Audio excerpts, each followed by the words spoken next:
bersama saya. Di video kali ini, saya akan menjelaskan tata cara bersin dan juga batuk yang baik dan juga benar. Jadi, pada saat kita batuk dan juga bersin, kita harus menutup mulut dan juga hidung dengan benar. Karena kalau tidak benar, maka kuman akan menyebar melalui udara. Oke, untuk lebih jelasnya, kita lihat video berikut ini.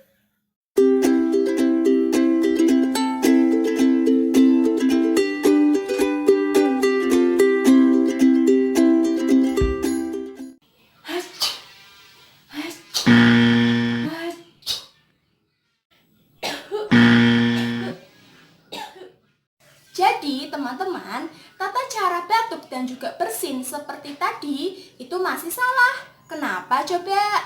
Karena tata cara bersin dan batuk seperti tadi itu masih menggunakan kepalan tangan dan juga menutup dengan tangan. Jadi pada saat kita bersin dan batuk, pada tata cara yang tadi itu kuman itu akan berpindah ke tangan kita dan juga akan menyebar ke udara. Nah, kemudian saya punya tata cara batuk dan juga bersin yang baik itu seperti apa? Nah, kita lihat video berikut ini.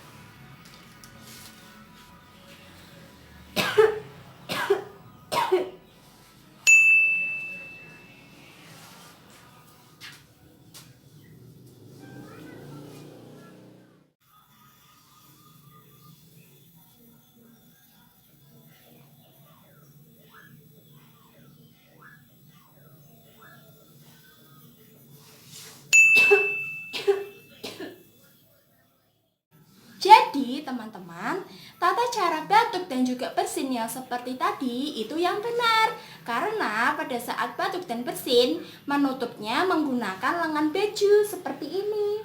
Ataupun bisa juga menggunakan tisu. Kemudian langsung dibuang ke tempat sampah.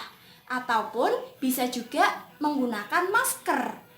Kemudian setelah batuk dan juga bersin, jangan lupa mencuci tangan secara baik dan juga benar ya.